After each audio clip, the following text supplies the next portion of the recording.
Hello, Mary, hello. How's it going on this fine, fine Tuesday? Hi, Robin.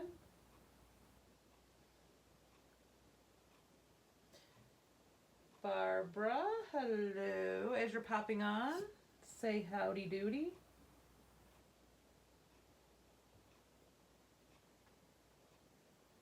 And I'll just keep trying to get my glass mat straight in the shot.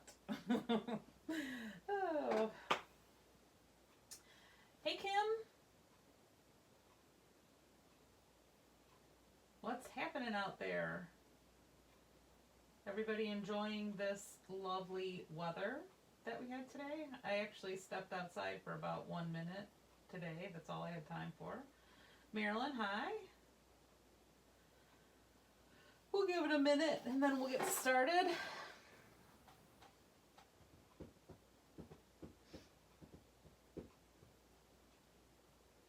Hopefully it will be nice again tomorrow and I can go outside. We'll see. We shall see. So, today we are talking about grit paste, distressed grit paste, and there are a couple of different versions of it. Hey, Marianne. 80 tomorrow. Oh boy. This is the opaque, and then there is a translucent.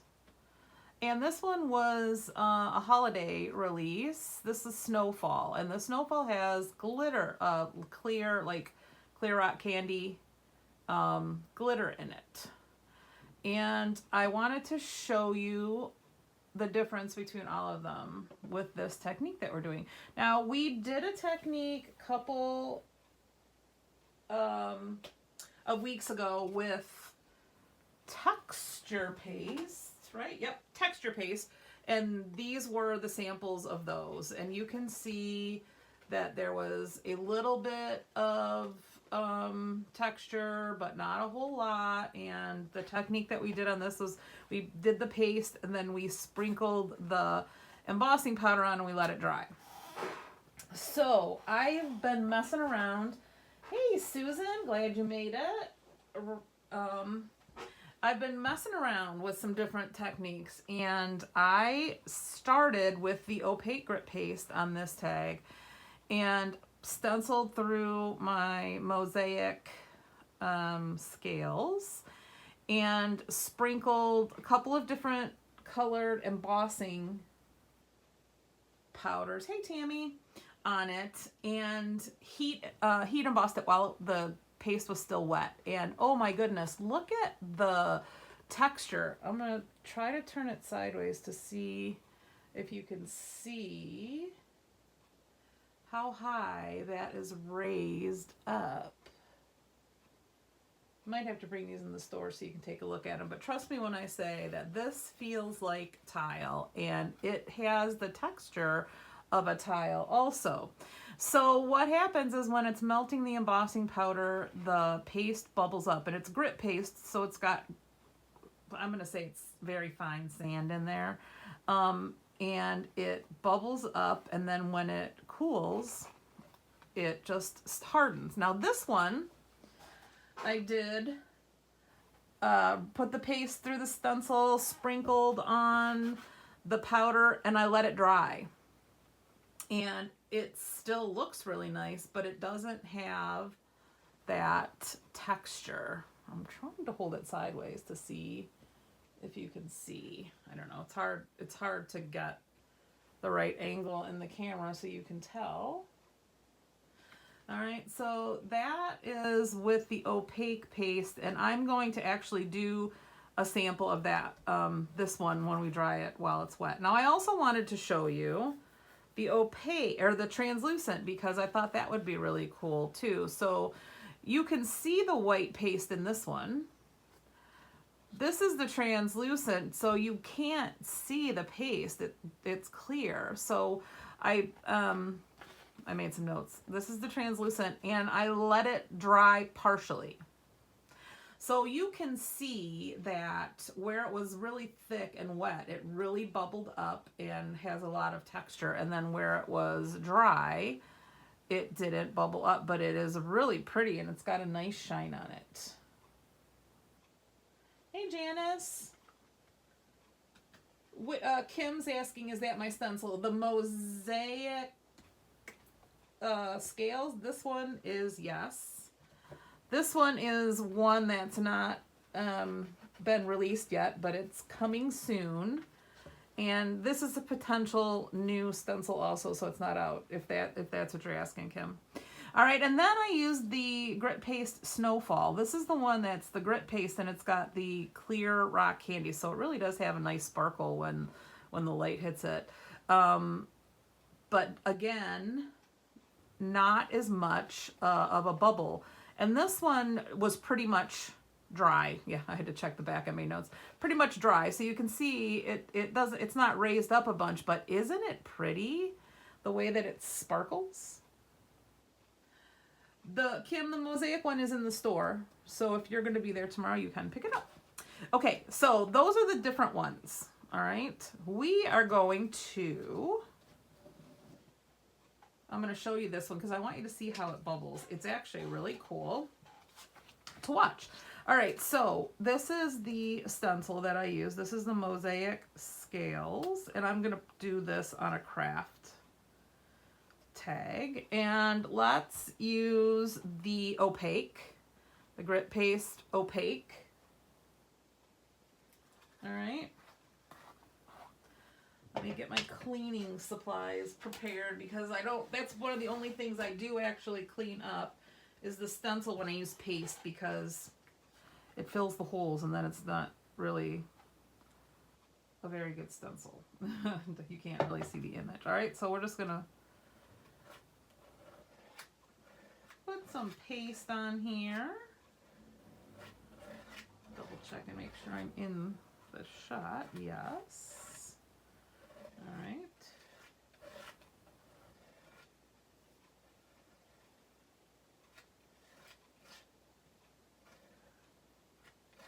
All right. Put the extra paste back in there. The lid right back on. Talk to yourself while you're doing it. Wipe the paste off. And then pull the stencil up. I will clean that in a second. I want to get the powder on first. All right, so what I do is I'm going to use a couple of different colors. This is Tattered Rose. I thought I pulled Antique Linen, but I just tap the jar and kind of move it around, so it's fairly random, so it looks like tile.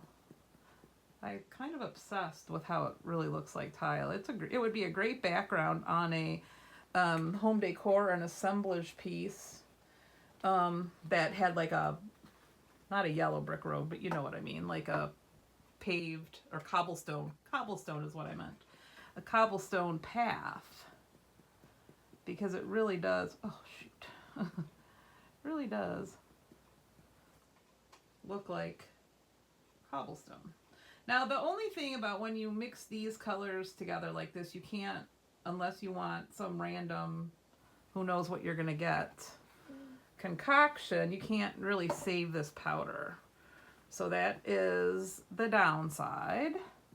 So the colors were what? Tattered Rose, Fossilized Amber. I think this is, I'll look in a second. This is Salvaged Patina.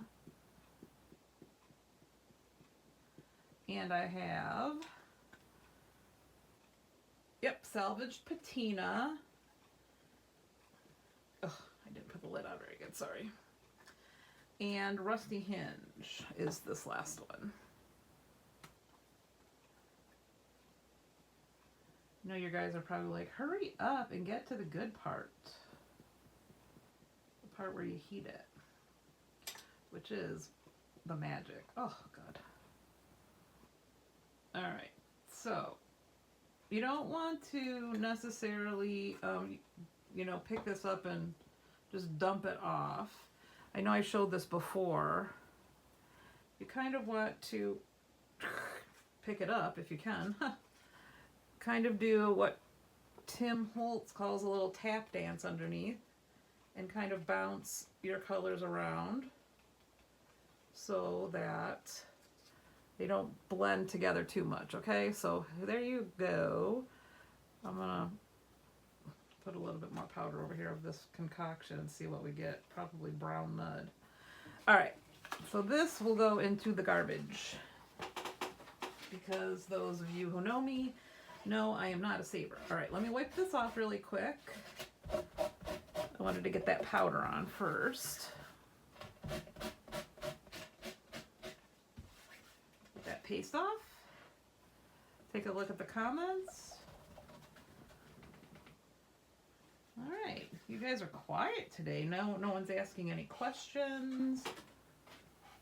Okay, so here's the magic, and I am going to try to hold this up so you can see it because it's actually pretty cool to watch.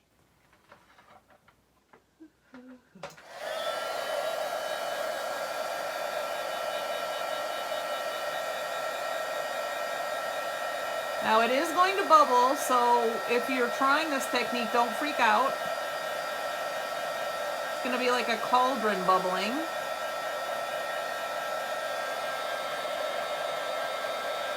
You do still want to keep your heat gun moving, just because you don't want to scorch anything. But as it bubbles, it starts to do like peaks, kind of like meringue. And it just looks really interesting. Can you see what's happening?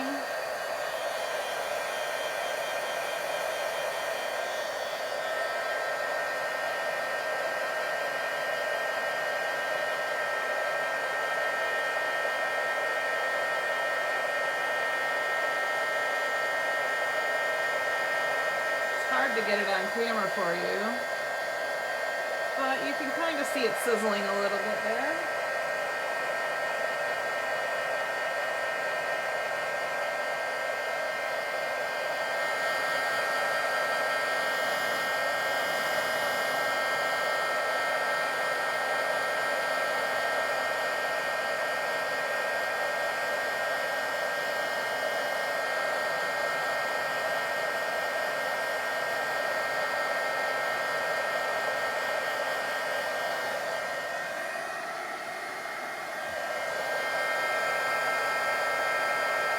I forgot my handle grippers.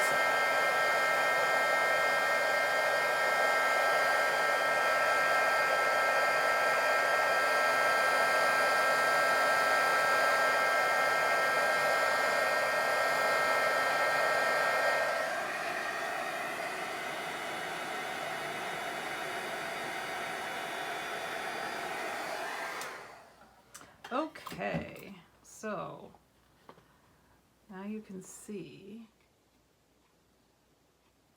and the more you heat it, the more texture you will get to build up. So you can see I like this because the black looks like grout in between there, doesn't it?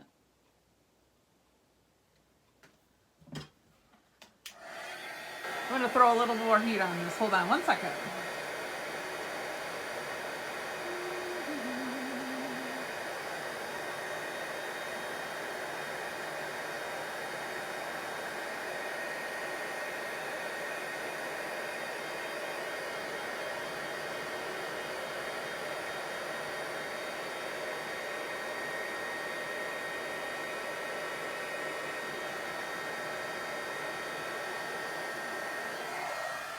All right, just wanted to make sure that the embossing powder was melted, but isn't that cool? Again, it's a little bit different than the texture paste because it really puffs up a little bit more, and we did this while it was wet. So those bubbles, when the texture paste starts to cool off, just stay. I mean, it really does feel like a stone driveway. I will bring these samples into the store and we'll hang them up, and you'll see a little sign that says as seen on Technique Talk. So again, this is the opaque while it's wet. This is the opaque after it dries. So you can see it still looks really nice, but it's flat. This is the translucent semi-dry, and this is the snowfall that's got the glitter in it. I really like this. So, anybody have any questions? Yeah, we're just a couple days too late, Susan, for your Easter cards, aren't we?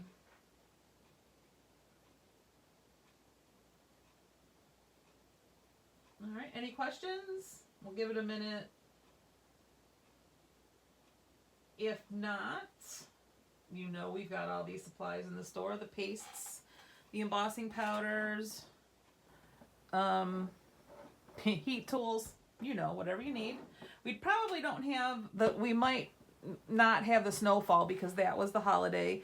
We do have this mosaic scales stencil.